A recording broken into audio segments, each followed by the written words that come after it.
భారత్ రష్యాల మైత్రి ఎంత బలమైందో మనందరికీ తెలిసిందే. తాజాగా భారత పర్యటనకు వచ్చిన రష్యా అధ్యక్షుడు వ్లాదిమిర్ పుతిన్ కు ప్రధాని నరేంద్ర మోడీ అద్రిపోయే కానుకలను అందజేశారు. ఇవి కేవలం బహుమతులు మాత్రమే కాదు, భారతీయ సంస్కృతి, కళా నైపుణ్యానికి నిలువెత్తు నిదర్శనాలు. అస్సాం టీ నుంచి ఆగ్రా పాల్ రై వరకు పుతిన్ కి మోదీ ఇచ్చిన ఆ 6 అపురూప కానుకలేంటో ఈ వీడియోలో చూద్దాం.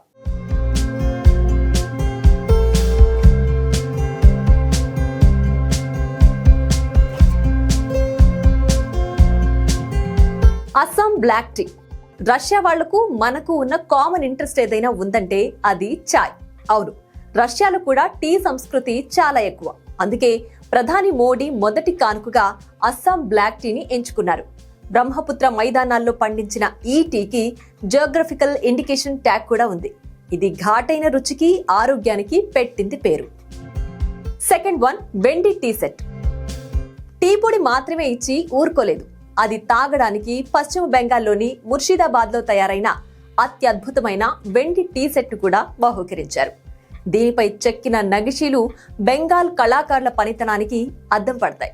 2 దేశాల మధ్య ఉన్న వెచ్చని బంధానికి ఈ టీ సెట్ ఒక సింబల్. ఇక మూడోది, మహారాష్ట్ర నుంచి వచ్చిన వెండి గుర్రం. మన పురాణాల్లో అలాగే రష్యా సంస్కృతిలో కూడా గుర్రానికి ఒక ప్రత్యేక స్థానం ఉంది.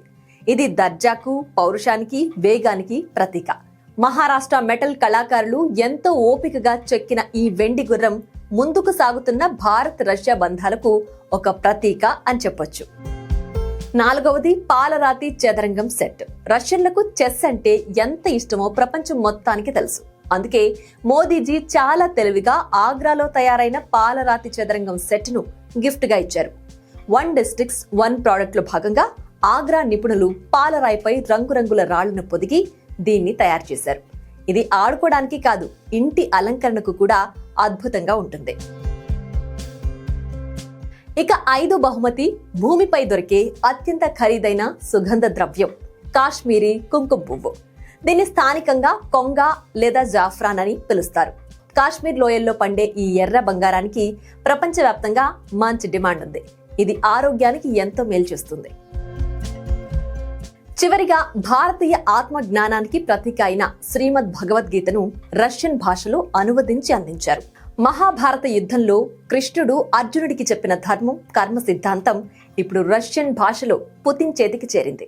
చూసారుగా, కేవలం ఖరీదైన వస్తువులను ఇవ్వడమే కాకుండా భారతదేశంలోని వివిధ రాష్ట్రాల కళలను, అక్కడి విశిష్టతను రష్యా అధ్యక్షుడికి పరిచయం చేశారు ప్రధాని మోడీ.